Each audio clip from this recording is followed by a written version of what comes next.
Friends, আমার প্রচেষ্টা চ্যানেলে সবাইকে স্বাগত।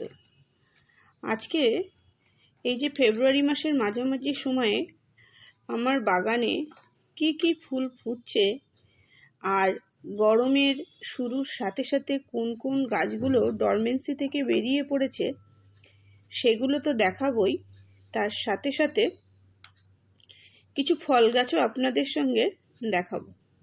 এই যে পেয়ারা গাছটা দেখুন, সবার এরকম হয়েছে কিনা জানি না, পুরোটাই পাতাটা একদম শুকিয়ে যেন গাছটা বেঁচে নেই এরকম অবস্থায় হয়েছে। আর এই যে লেবু গাছটার এর বয়স হচ্ছে 1 বছর। এই গাছের ফুল কিন্তু এসেছে কয়েকদিন আগে থেকে। আর এটা হচ্ছে আমড়া গাছ, গত বছর নিয়ে এসেছিলাম, পাতা পুরো ঝরে গিয়েছিল, আবার নতুন পাতা বেরিয়েছে। আর এই যে লেবু গাছটা, এটা অনেক দিন আমার ছাদে আছে। এই গাছটা পুরো পাতা হলুদ হয়ে গিয়েছিল, আমি কয়েকদিন জল একটু বন্ধ রেখেছিলাম, তারপর কিছুতেই দেখলাম নতুন পাতাও বেরোচ্ছে না এবং নতুন ফুলও আসছে না। এখন দেখলাম ফুল এসেছে। আর এই যে একটা লেবু গাছ, এটা কিন্তু আমি প্রুনিং করে দিয়েছি জানুয়ারি মাসের একদম প্রথমে। নতুন পাতা গজিয়ে গাছটা সুন্দর গ্রোথ হচ্ছে। আর এটা একটা কলা গাছ। তো এই কলা গাছটা গোড়া দিয়ে আরো দুটো কলা গাছের বেরিয়েছিল, যে গাছ, সেগুলো আমি মাটিতে বাগানে লাগিয়েছি। আর এটা হচ্ছে হলিহক।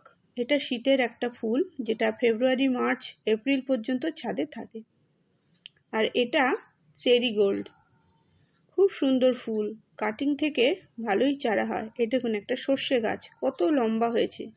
আমার বাগানে চারিদিকে অনেকই এরকম সর্ষে ছড়িয়েছিলাম শাকের জন্যে শীতে, তার থেকে কিন্তু খুব সুন্দর সুন্দর যেগুলো বেঁচে গেছে গাছ বেরোচ্ছে। সেগুলো সব একসঙ্গে তুলে শুকিয়ে বীজ করব বলে গাছগুলো রেখে দিয়েছি। আর এই দেখুন কসমস গাছেরও বীজ তৈরি করব বলে এখানে কসমস গাছগুলো কিছু ফুল শুকোতে দিচ্ছি। এই গাছটারও তাই। তার যে সমস্ত গাছের মনে করব আমরা শীতের বীজ নেব, এখন থেকে সেইগুলো কিন্তু গাছে রেখেই বীজগুলোকে শুকিয়ে পরিপুষ্ট করে নিয়ে তারপরে কোনো একটা এয়ারটাইট কন্টেনারে রেখে দিতে হবে। বীজগুলো তুলে একটু হাওয়ায় হালকা রেখে অল্প একটু ফাঙ্গিসাইড মিশিয়ে রেখে দিলে আগামী বছর চারা তৈরি করা যায়। আমরা অনেক সময় গাফিলতিতে সেগুলো করি না, কিন্তু আমি 2-1 বার করে সফল হয়েছি। এবারে ইচ্ছা আছে আবার একটু বীজ সংগ্রহ করব। গত বছরে নানান অসুবিধায় করতে পারিনি। এইখানে দেখুন একটা ন্যাস্টেশিয়াম ফুলের গাছ, কি সুন্দর এর গ্রোথ হয়েছে। আমার ভালো লাগে এই ডালিয়া, ন্যাস্টেশিয়াম, হলিহক এই গাছগুলো, যেহেতু এরা জানুয়ারির থেকে শুরু করে ফেব্রুয়ারি, মার্চ, এপ্রিল, কিছু কিছু গাছ মে মাস পর্যন্ত থেকে যায় বাগানে। তাহলে শীতের ফুল গাছ অনেক দিন পর্যন্ত ছাদ বাগানে থেকে যায়। এর দুটো কালার আমার কাছে এসেছে। আগেরটা দেখালাম, ওটা লেমন হলুদ টাইপের ছিল, আর এগুলো দেখুন একটা লাল আর একটা অরেঞ্জ, দুটো না 3টে কালার। তো এইগুলো, এই লালটা তো অবশ্যই বীজ করব। আর এগুলো অ্যান্টেরিয়ামের অন্য আরো একটু লম্বা ভ্যারাইটির গাছ, 2খানা মাত্র নিয়ে এসেছিলাম, সেগুলো এখন কুড়ি এসেছে। একদম শেষে নার্সারিতে গিয়ে শীতের শেষেই নিয়ে এসেছিলাম। ওরা বীজ ফেলেছিল অনেক লেটে এই লম্বা ভ্যারাইটিটা, তা বলেছিল নিয়ে যান, তো সেটাই নিয়ে এসেছি। আগামী বছর বীজ নিজে রাখবো বলে। তাই শীতের গাছগুলোকে আমি একটা সাইডে সব সরিয়ে দিয়েছি। এইখানে পশ্চিমের রোদটা বেশ ভালোই আসে। তো যেহেতু গরমের ছাদ বাগানের জন্য আমাদের একটা আলাদা প্রস্তুতি লাগে, তো এই সময় শীতের গাছগুলোতে আবার ফুলও নিতে হবে।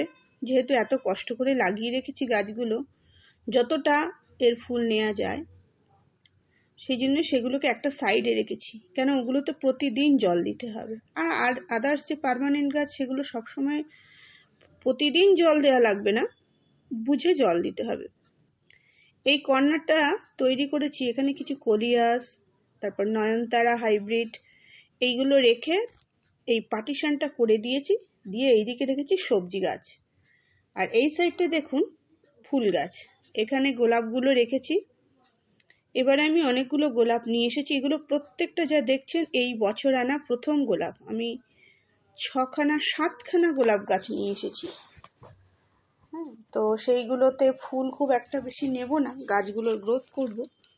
আর যেগুলো পুরনো গাছ একটু রিপোর্ট করা দরকার, কিন্তু এই মুহূর্তে আমার কাছে কোনো মাটির টব নেই, তো চেষ্টা করব ফেব্রুয়ারির মধ্যেই সেগুলো টব এনে ব্যবস্থা করা।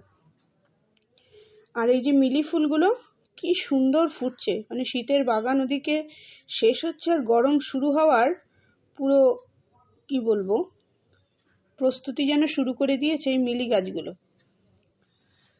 সবেমাত্র বাগানে জল দিয়েছি, তাই বাগানটা ভিজে ভিজে। আর এই দেখুন নীলঘণ্টা, আমি অনেকগুলো গাছ বানিয়েছিলাম, কিন্তু এই গাছের একটা বৈশিষ্ট্য, নতুন গাছ বেশি ফুল দেয়। পুরনো গাছ যা না ফুল দেয় তার চেয়ে নতুন গাছগুলো বেশি ফুল দেয়। তো এটা একটা নতুনের মধ্যে একটা গাছ 10 ইঞ্চির পটে বসানো আছে, কি সুন্দর ফুল দিচ্ছে। এই যে দেয়ালটা আগে কিন্তু রং করা ছিল না, এবার শীতে আমি নিজে হাতে এগুলোকে রং করেছি।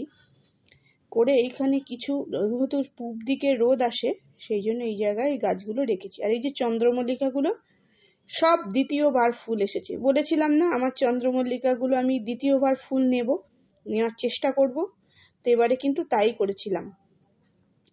আর এইখানে একদম রোদ আসে না, একটু পাশের বাড়ির নারকেল গাছ আছে, বিভিন্ন ছায়া পড়ে, তো তবুও দেখছি ডালিয়া আর চেরি গোল্ড এগুলো কিন্তু ভালোই হয়েছে। কেন, যেহেতু শীত থেকে গরম আসার সাথে সাথে বাগানে রোদের ডিরেকশনটা পাল্টে যায়, তখন এইখানে হালকা রোদ আসতে শুরু করেছে, আর এখন গাছগুলোর গ্রোথ হচ্ছে।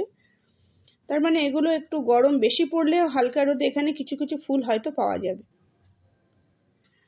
আর গরমের বিভিন্ন গাছ যেমন এই স্থলপদ্ম, এগুলো রিপোর্ট করে কাটিং করে পুরো রেডি করে ফেলেছি। আর এটা হচ্ছে চাঁপা ফুলের দুটো গাছ, এরও নতুন গ্রোথ আসছে। এটা দত্তপ্রিয়া। তো গরমের কিছু অনেক গাছ আমার, তো সবগুলো রিপোর্ট কাটিং করা সম্ভব না। যেগুলো অনেকদিন রিপোর্ট করা হয় না, কাটিং করা হয় না, সেগুলো ওপর ধীরে ধীরে এখন কাজ চলছে।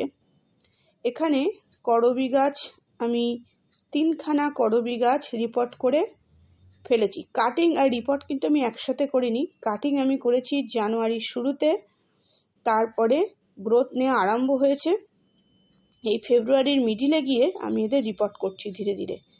কেননা ফেব্রুয়ারির 15 তারিখের পরপরই আমি রিপোর্ট করার কাজগুলো শুরু করছি।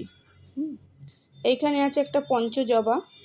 এখন সব গাছে খেয়াল রাখতে হবে, নতুন পাতা বেরোনোর সাথে সাথে কিন্তু মিলিবাগের উপদ্রব দেখা যাবে। বিশেষ করে বিভিন্ন গাছে পুরনো যে সমস্ত পাতা আছে, সেই সমস্ত পুরনো পাতার তলাতে দেখলে দেখা যাবে প্রচুর মিলিবাগ। মানে শীতে এদের দেখা যায়নি, কিন্তু তারা সেখানে ঠিকঠাক থেকে গেছে, কোনো গরমের পর থেকেই হয়তো সেখানে আছে, গরম পড়ার সাথে সাথেই তাদের ঠিক দেখা মিলবে। তো সেই জন্য সেগুলো কিন্তু লক্ষ্য রাখতে হবে যে এই সময় যে মিলিবাগ যাতে অল্প থাকলে সেগুলো বাগান থেকে সরিয়ে ফেলা যায়, কেন গরমে মিলিবাগ খুব উৎপাত করে।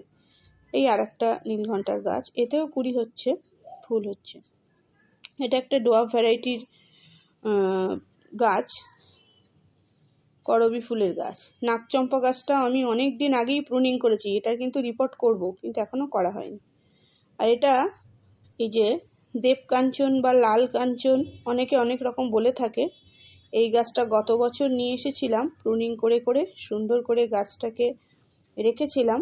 তো জানুয়ারি মাসের মানে কি বলবো শেষ হওয়ার পরপরই কিন্তু গাছটাতে ফুল চলে এসেছে।